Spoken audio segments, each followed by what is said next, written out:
students, let us today start with our next topic of your COA.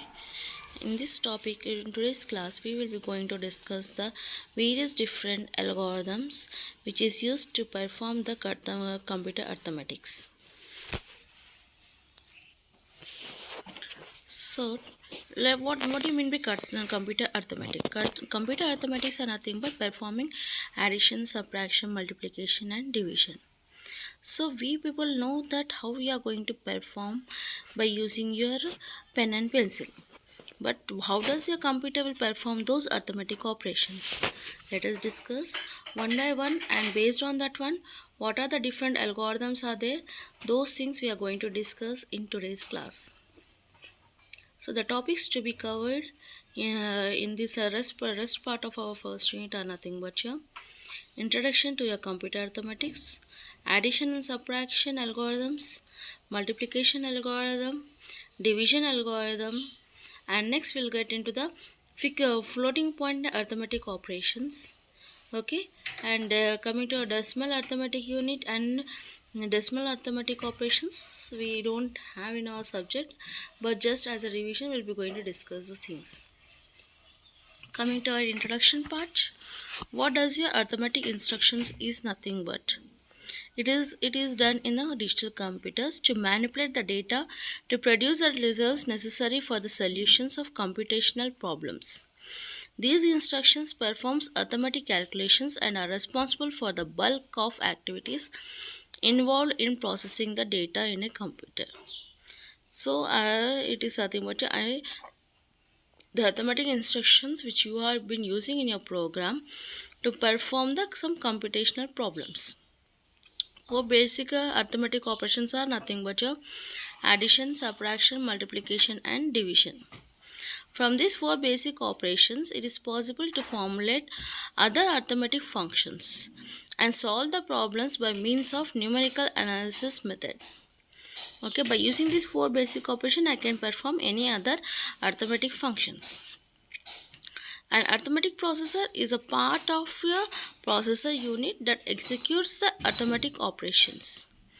An arithmetic instruction may specify binary or decimal data, and in each case the data may be a fixed point or floating point form.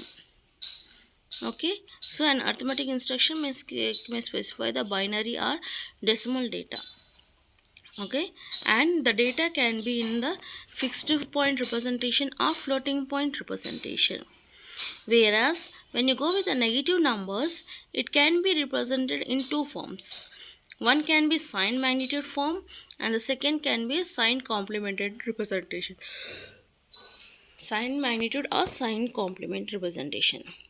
Okay, in the fixed point numbers may be represented in terms of integers or fractions.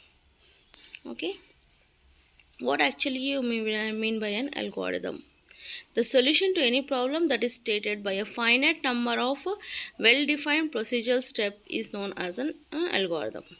So if you define a finite number of steps, procedures for a given problem, the solution will be in a certain steps, then that is known as an algorithm. In today's class, we will be going to develop various arithmetic algorithms and show the procedure for implementing them with digital hardware. We consider addition, subtraction, multiplication and division for the following types of data. So we will be going to discuss fixed point binary data in sign magnitude representation, fixed point binary data in signed 2's complement representation. Later on we will be going to discuss the floating point binary data. Then this comes with your BCD, binary coded decimal data.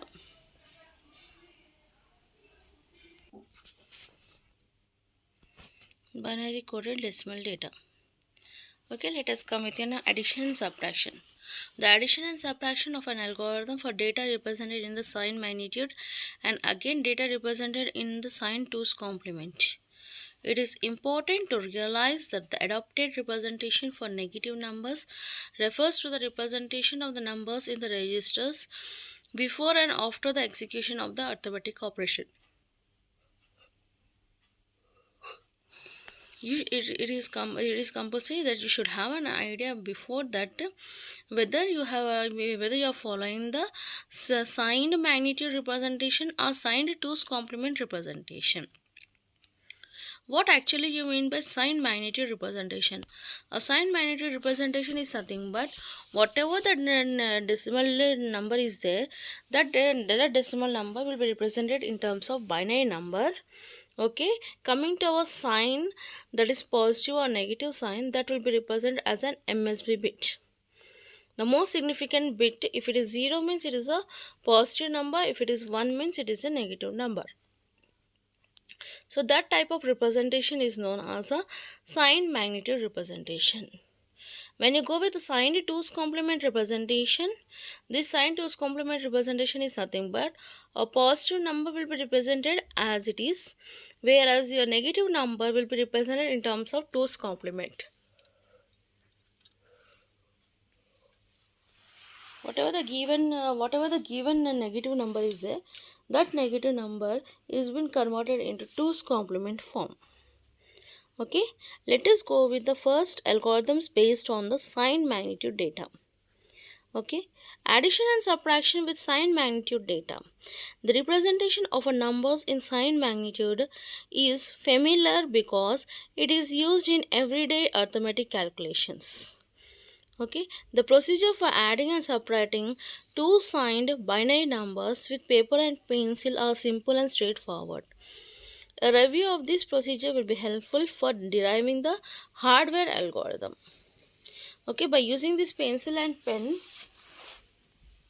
I can able to do the manipulations of addition and subtraction easily. Okay, just let us discuss how we have done. What is the procedure we are following to do these arithmetic operations? Okay, we designated the magnitudes of the two numbers by A and B. Okay, there are two numbers. For that two numbers, the magnitudes are A and B.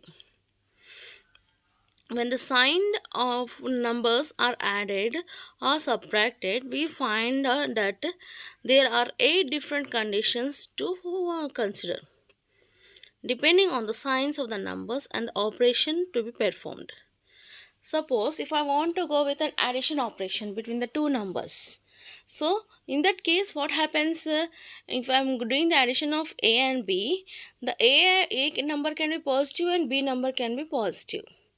Okay, in the same way, A number can be positive and B number can be negative, but I perform the addition operation. So these are the two basic operations. Next one is what? A is negative, B is positive.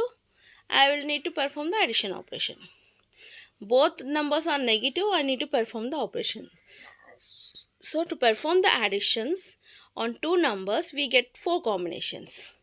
In the same way, to perform the subtraction of between the two numbers, I will be getting 4 different combinations. Okay, these combinations, the totally 8 combinations we are going to have. These conditions are listed in the first column of the table, and the other columns in the table shows the actual operations to be performed with the magnitude of the numbers. The last column is needed to prevent negative zeros. In other words, when the two equal numbers are subtracted, the result should be positive 0, but it should not be a negative 0. The algorithms for addition and subtraction are derived from the table and can be stated as follows. Okay, if I am talking about addition algorithm, when the signs of two numbers A and B are identical, add the two magnitudes and attach the sign of A to the result.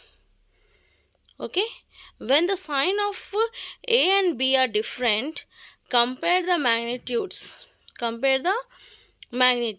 Okay, let us see in the table. You can understand in this format.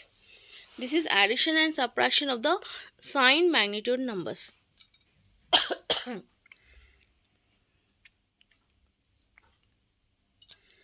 Now, if you are going to see in this table, what are the just I listed out the operations. When both the numbers are positive, I need to perform addition, I need to perform the subtraction. So one is positive, one is negative. Okay, one is negative, one is positive. Both are negative. So then how I need to perform the addition and subtraction, and what will be my results? In the first column, if you are going to see, the first column will be giving the all the 8 different combinations to perform the addition and subtraction. The second column we will be going to specify the addition of the magnitudes, and the next third column is nothing but your subtraction of the magnitudes. Let us go with an addition of the magnitudes. Addition of the magnitudes is nothing but when I perform the addition between the two numbers, if both the numbers, that is nothing but your both the numbers are having the same sign, then I will be going to perform the addition a plus b, and we will be going to attach the symbol of your a. Okay, when you perform the addition operations, if the sign of both the numbers are same, then simply I will perform a plus b, then I will be going to attach the symbol of a. Okay, now when I am going to do the subtraction between the two numbers, if both the symbols are different, okay, if a and b symbols are different, if both the signs are different, then what I need to do, I need to perform a plus b. Okay, and I am going to attach the symbol of a. Okay, now if I am going, if that is nothing but plus a minus of minus b, that is nothing but I am doing the subtraction between plus a and minus b. So what happens, I need to perform a plus b, and I am going to add the sign of a. Now if I am doing minus a plus minus of plus b, so I am doing the subtraction between minus a and plus b. So what is the result? I will be getting a plus b, and I am going to attach the sign of my a. So if in addition, if both the symbols of my numbers are same, simply I'll add those numbers and I'll place the sign of my a.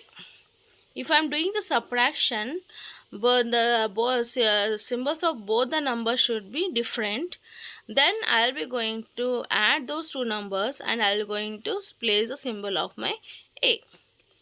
Okay, that is nothing but to add magnitudes. Next comes to your subtract magnitudes. In this subtract magnitudes, we will be going to have totally 3 different combinations. Okay, the first combination is nothing but when a is greater than b. Second case is what, when a is less than b. And the third case is what, when a is equal to b. Okay, when you will be getting the when a is greater than b, you will be getting at the second case and the third case. Okay, so all the remaining 4 cases, whatever we are left, in that case, if a is greater than b, what is the algorithm we are going to get? So if a is greater than the b, then I can do it directly a minus b, and I'll be going to have plus symbol in front of that one. Okay, if a is greater than b, then what I'll be doing here, I'll be performing again a minus b, and I'll be writing a symbol called minus. If both the numbers are positive and I need to do the subtraction, that is again a minus b I'll be doing, and I'll be keeping the symbol called plus. Okay, if I'm having a minus a minus b, if I want to subtract it, what I'll be doing here, a minus b, and the symbol will be a minus sign. In the same way, when a is less than b also, the same combination you'll be going to get. When a is less than b, what happens to my second case? That is nothing but your a plus of minus b. So it becomes as a minus b. But a is less than b means I need to do b minus a, and I need to keep a symbol called minus. Okay, minus a plus of plus b. In this case, again my b value is greater.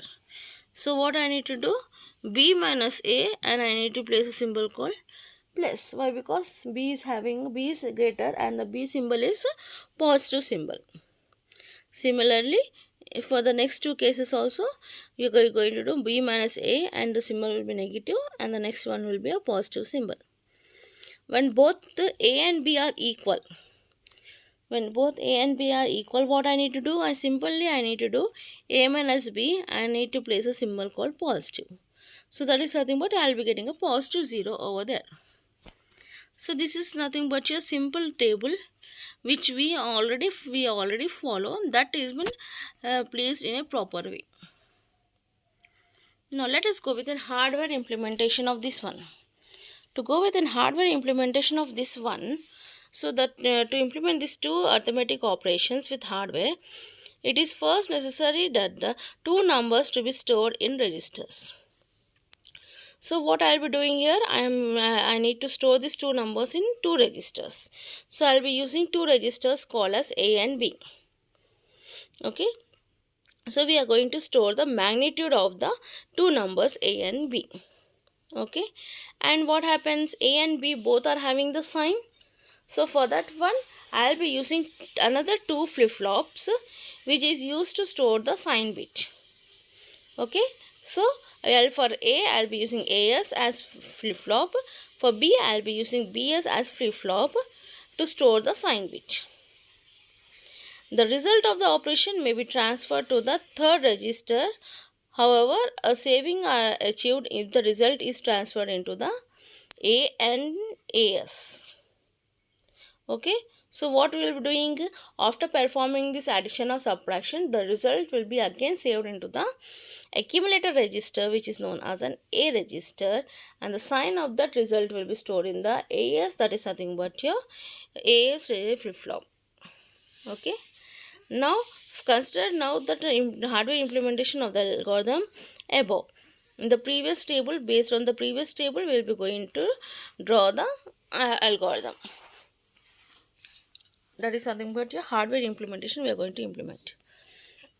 First, we will be using a parallel adder is needed to perform the micro operation A plus B. Second, we will be using a comparator circuit to establish that if A is greater than BR, A is equal to BR, A is less than B. So the third two parallel subtractors circuits are needed to perform the micro operations called A minus B and B minus A. So the sign relationship can be determined from an exclusive OR gate with AS and BS as inputs. Okay, let us see the hardware implementation. That in that way you can understand very easily this particular concept. Okay, so what we will be doing, we will be using two register, A register, B register. Okay, and we will be using two flip-flops. In that, one flip-flop is nothing but your AS and the second flip-flop is nothing but your BS, which is used to keep the sign of your accumulator register and the B register. So A register is nothing but it is going to hold one number, B register is nothing but it is going to hold the other number. Okay, now we will be using a complementer. Complementer is nothing but your 2's complement. This 2's complement is used to complement your B register value. Okay, this B register value will be complemented based upon the mode control bit. Okay, if this mode control bit is 0, then directly B register value is been given to the parallel adder. Okay, if the mode control bit is 1, then your B register value will be done the 2's complement, just to inform that it is a negative number. Okay, so now that this A register value and B register value both will be added and the result will be stored in your A register.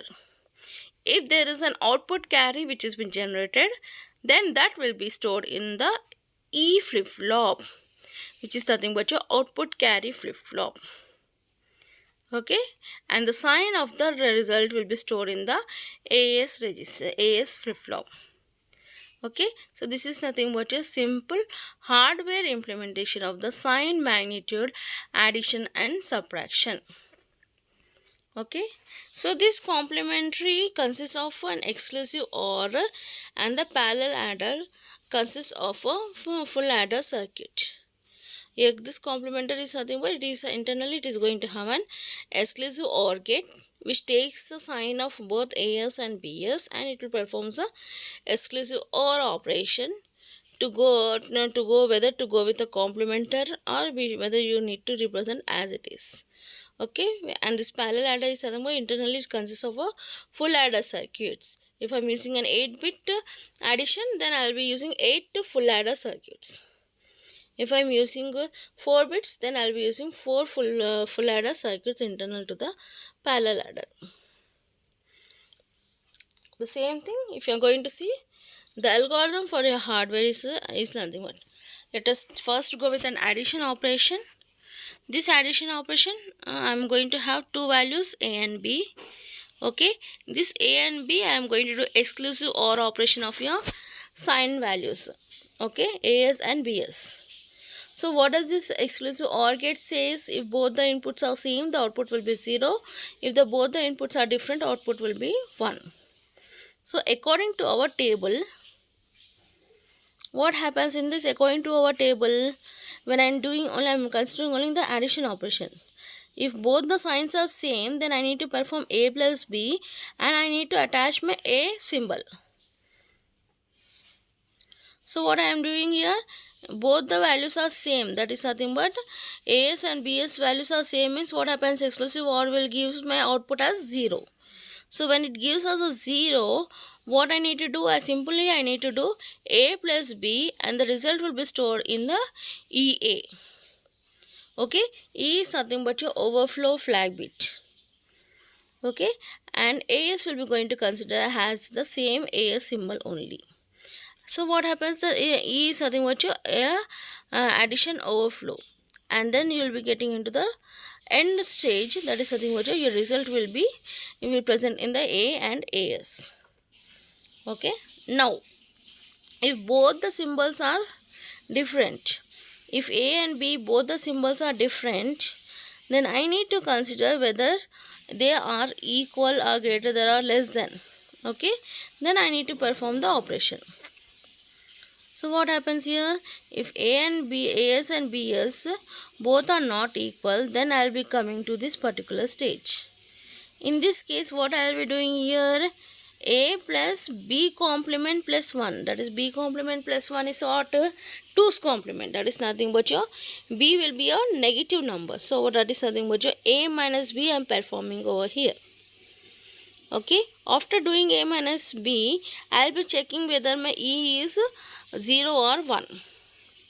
If E is equal to 0, then what happens, A is less than B. So when A is less than B, I should complement my A value. So A value is complemented, then actually we need to do 2's complement. So we will first perform the complement, then we are going to add plus 1.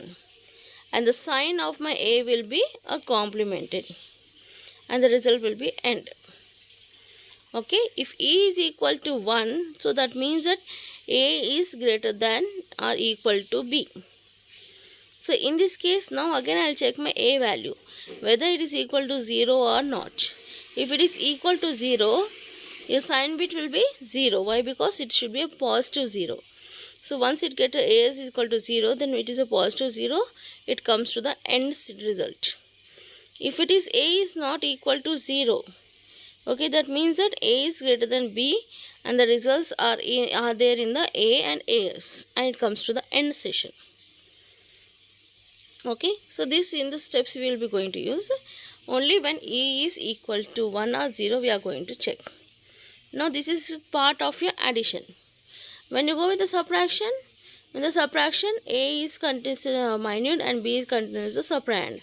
So I will be checking again the sign.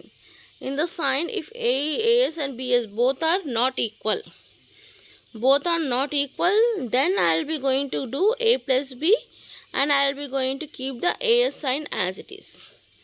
If it is AS and BS values are equal, same, then again I need to perform whether that is nothing but your subtraction I need to perform. That is A minus B I am going to perform. After doing A minus B, I will be checking again E is equal to 0 or 1. If it is equal to 0, then I need to go with a b minus a. So the result is in the negative value. So I will perform 2's complement, and the sign bit a bit will be complemented.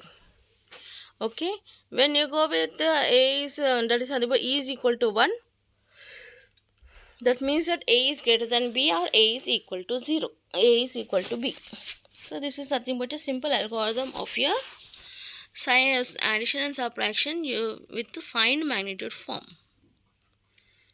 Okay, the same thing has been explained over here.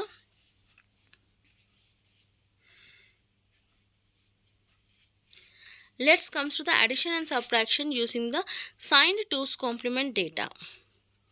So what you will be doing here, the leftmost bit of your binary number represents the sign bit. If it is 0 means positive, 1 means negative. If the sign bit is 1, then the entire number is represented in the 2's complement form. So the entire number we are going to represent in the 2's complement form. So the addition of the two numbers, that is nothing but here, the addition of the two numbers in the signed 2's complement form consisting of adding the numbers with the sign bits treated the same as the other bits of the numbers. A carry out of the sign bit position is discarded. Okay, we'll see in the algorithm, you can understand very easily. The subtraction consists of first taking the 2's complement of the subtrahend and then adding it to the minute. When the two numbers of n digits each are added and the sum occupies n plus 1 digits, we say that an overflow occurred. When the two carries are applied to an exclusive OR, the overflow is detected, and when the output of the gate is equal to 1. So what is signed 2's complement addition subtraction? Simple it is. Accumulator, you will be using accumulator register and B register. Okay, so in both the things you will be using two values A and B. Okay, and that is been given to the complementer and parallel adder. Okay, and this complementer and parallel adder based upon my sign bit, if it is equal to 1 or 0. Okay, so you will be going to it performs the complementation, 2's complementation, and then it performs the addition. Okay, after doing that one, the overflow flip flop is there. If it is set to 1, there is an overflow is been applied. So the output carry, this particular carry is been, in this case, will be discarded. Okay, now let us see with the algorithm of your addition subtraction separately. For addition, accumulator and B register will be added, and the result will be stored in the accumulator. V is nothing but your overflow, and it is an end of the session.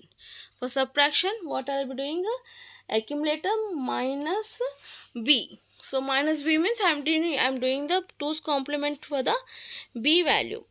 Okay, and V is nothing but your overflow.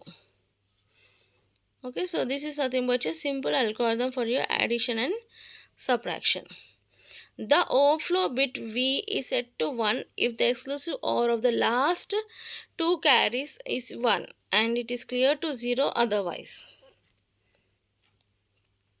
Okay, so this is nothing but your signed 2's complement algorithm. Okay, signed 2's complement algorithm is quite easy when compared to the signed magnitude algorithm. In the signed 2's complement, if there is a negative number, directly will perform the 2's complement method. If it is a positive number, direct number will be added. Okay, so this is related with your addition and subtraction of the signed 2's complement method. Okay, in any doubts in today's class, please be free. Okay, once we get into the other algorithms, it will be easy for you to understand. In the first stand, it will be difficult for you to understand. Okay, go through this video 3 to 4 times, then it will be easy for you to understand. Why? Because it is very easy to understand only, but at the one glance we cannot be able to understand. Whatever we have studied from the basics of our school days, the same things it has been placed in terms of algorithm or flow chart. Okay, and the hardware implementation is also very easy. Okay, coming in next class, I will be discussing your multiplication algorithm, which is nothing but your Booth's algorithm, which is very important for your exam part of you. In the exam, they may be asking you the Booth's algorithm question. Okay, and we'll see that how it is going to work and how it is going to perform. Okay, thanks for today's session. Tomorrow we'll meet with the multiplication algorithm.